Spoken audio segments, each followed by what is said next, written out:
Esa, dijo Sabina. Eso. Bueno, vamos con la nota. Por favor.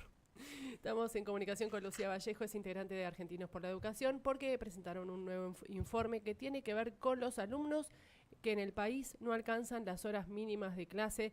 Se trata de más de 700.000 alumnos. El informe se titula Calendarios Escolares 2026 y está elaborado por Argentinos por la Educación junto al especialista Gustavo Sorsoli, que puso en foco esta problemática estructural del sistema educativo argentino. Lucía, muy buenos días. Buenos días, ¿qué tal? Muchas gracias por la invitación.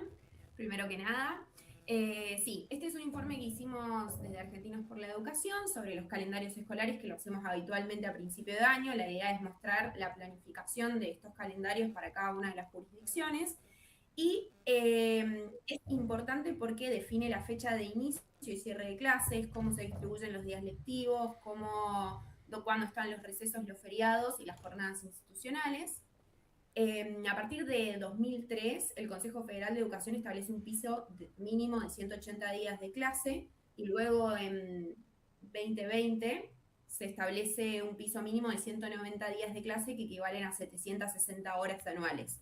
Lo que podemos observar acá es que en un escenario, si nosotros agarramos el calendario escolar de cada una de las jurisdicciones y les restamos todos estos feriados, recesiones y jornadas institucionales, observamos que solo 3 provincias son las que cumplen con el mínimo de 190 días de clase, que son Santiago del Estero, Mendoza y San Luis.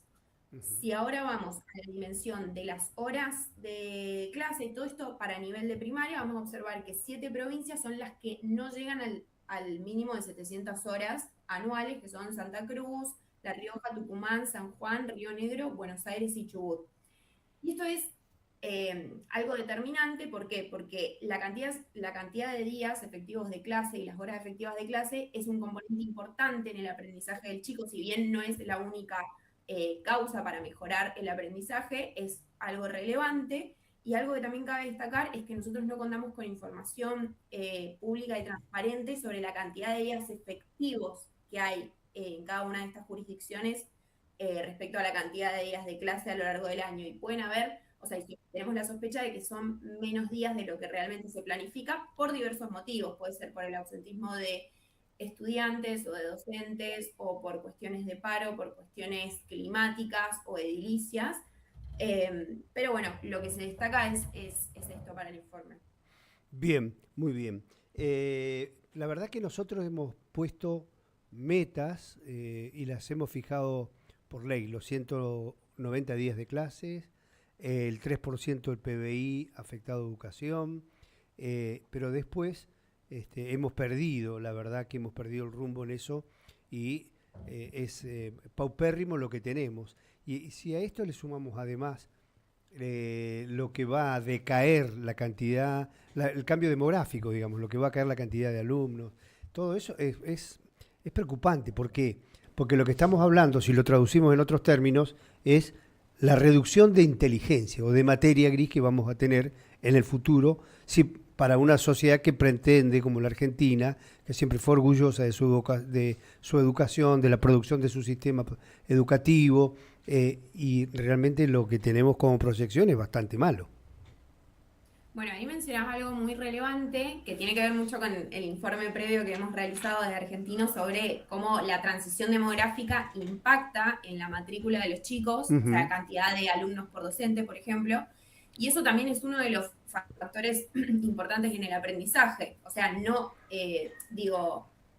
tratar de plantear, por ejemplo, de cara a 2030, que es donde va a estar esa caída en la matrícula de los chicos, cómo el sistema educativo se puede reorganizar, que nosotros en el informe anterior hemos propuesto diversas estrategias para que puedan tomar cada una de las provincias para adelantarse a esto, como por ejemplo, o sea, el foco no está en hay menos alumnos por docente, sino es, bueno, cambia un poco la dinámica, cómo el sistema educativo puede reorganizar esos recursos de cara a ese momento, para que los chicos puedan seguir teniendo un buen aprendizaje o puedan fortalecer ese aprendizaje. Como por ejemplo, tutorías o algún tipo de herramienta pedagógica o, no sé, por ejemplo, si tenés 3 aulas donde tenés 5 chicos dentro de un mismo nivel, bueno, juntar esas aulas y entre los profesores, entre cada uno de los profesores de las distintas aulas, vos lo que agarrarías ahí es organizar entre ellos algún tipo de actividad pedagógica que incluso refuerce el enseñar de los profesores y el aprendizaje de los chicos. Pero es muy interesante lo que mencionás, o sea, y está vinculado todo esto, y con este informe actual vemos también que interesa saber siempre no solamente los diferentes tipos de aprendizaje, sino, bueno, cuántos son la cantidad de días efectivos y horas efectivas que van a tener los chicos en la escuela, porque todo eso, o sea, es algo multicausal, todo está de cara a que se pueda fortalecer el aprendizaje de los chicos. Lucía, por un lado se ve como que el calendario escolar es una presentación formal que deben hacer los establecimientos o las provincias para cumplir con esta dinámica que está legislada, pero por otro lado se supone que está ajustada a la cantidad de tiempo que se necesita para que un niño o para que los niños en general puedan adquirir determinada cantidad o procesos de aprendizaje. Digo, esto no es un dato aleatorio que se le dijo, bueno, a ver, ¿cuántos días? Pongamos tantos días, sino que tiene que ver, bueno, estos son los contenidos mínimos para un tercer grado y esto lo vamos a disponer de esta manera. ¿Es así como se organiza? Claro, bueno, existe evidencia internacional y local que nos muestra la importancia del tiempo en la escuela. O sea, el Consejo Federal de Educación claramente establece ese mínimo de horas porque consideran que es relevante para el aprendizaje del chico. Pero bueno, sí, no es lo único que importa, también importa también lo que pasa dentro del aula, o sea, la calidad de la clase, pero bueno, sí importa también la cantidad de horas y días al año, y también hay otro foco que es la asistencia de los estudiantes y los docentes, o sea, hay diferentes factores que contribuyen, o sea, no es solamente el establecimiento de son esta cantidad de horas al año o cantidad de clases, sino también qué es lo que termina sucediendo después. Los chicos terminan yendo a la escuela o no, algunos docentes faltan o no, hay, por ejemplo, condiciones climáticas que impiden que los chicos vayan a la escuela o no, como que es todo eso parte del esquema. Lucía, ¿cuál es tu formación? Soy economista. Y hacia adentro de Argentinos por la Educación, ¿cómo se organizan internamente? Porque entiendo que es como una organización social que, además de hacer cada uno sus actividades, disponen su tiempo para pensar la educación en Argentina. Exacto. Argentinos por la Educación es una organización civil que nace en el 2017 y nosotros nos dedicamos a trabajar por la educación argentina a través de 3 líneas de acción. Una son los datos, otras los acuerdos y otras las campañas. Los datos porque creemos que no se puede mejorar lo que no se puede medir. Después acuerdos porque creemos que se deben sostener políticas públicas educativas a largo plazo y para eso necesitamos consensos y campañas. Porque queremos que involucrar a toda la sociedad para que se movilice y se concientice por estos problemas educativos. ¿Pensaban en un principio que iban a tener semejante predicamento en el conjunto de la sociedad? ¿Cómo? Discúlpame. Sí, pensaban al principio, vos sos cofundadora, ¿no? No, soy analista de datos en Argentinos por la Educación. Bien, pero ¿pensabas cuando te incorporaste que iba a tener tanto predicamento esta organización? Cuando arranca. Argentinos es una organización que trata de poner siempre como foco la educación. La idea es, nosotros utilizamos los datos como herramienta principal para poder mostrar información, o sea, siempre datos públicos, para poder mostrar información de cómo va evolucionando la educación, la calidad educativa en Argentina, y la idea es siempre poner el foco ahí, o sea, mostrar siempre posibilidades de mejora en la educación. O sea, nuestra principal fuente son los datos. Bien, muy bien. No, digo porque en un momento, a nosotros como periodistas nos pasaba, veíamos que se rechazaban las pruebas de calidad de la educación, veíamos que cuando informábamos de esta cosa, de estos datos, de algún lugar del sindicalismo, se criticaba como que era una actitud discriminatoria, estigmatizante para los chicos, para ellos, y en realidad el deterioro de la educación pública fue creciendo, se fue incrementando, fue como expandiéndose como una mancha de aceite, hasta que se convirtió en lo que tenemos hoy. Tenemos un sistema francamente muy vulnerable y con números que horrorizan, con un producto, que está mal que lo diga así, pero que son los chicos, que no tienen problemas de comprensión de textos, tienen muchos problemas con los números, matemática, y digamos que se ha deteriorado, siendo que en la Argentina el sistema fue orgullo siempre, el sistema educativo, ¿no?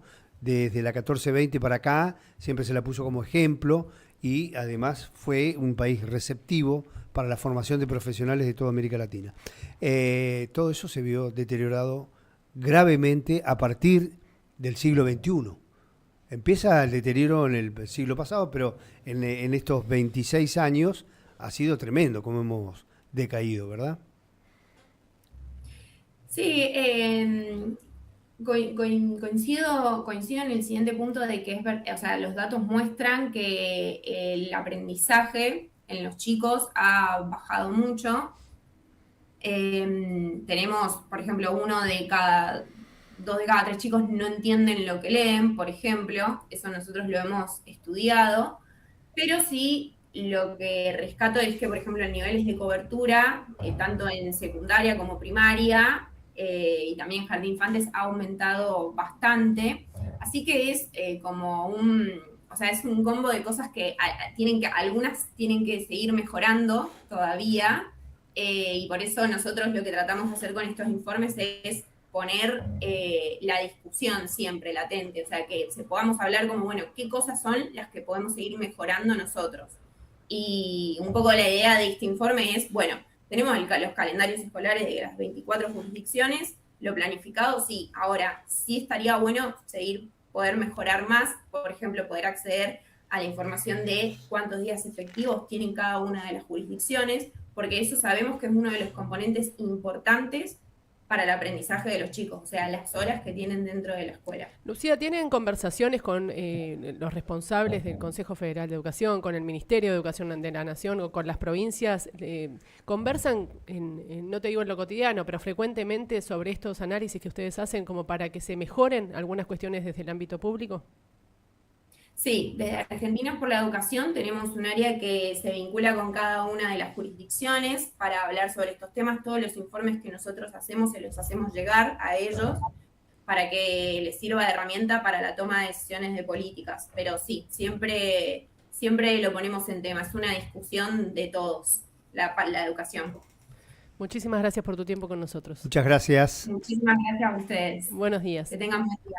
Lucía Vallejo es integrante del equipo de trabajo de Argentinos por la Educación, esta ONG que se ha conformado para analizar una realidad con 3 ejes, como ella decía. Bueno, en este caso lo que analizaron fueron los calendarios escolares 2026 de todas las provincias argentinas y observan algunas cuestiones sobre las que están llamando la atención para asegurar la cantidad de horas, viste que habla de cantidad y calidad, o sea, hay que diferenciarlo, fue muy clara, pero bueno, hay una cantidad mínima que cumplimentar de acuerdo al Consejo Federal de Educación y es lo que están poniendo sobre la mesa. Bien, bueno.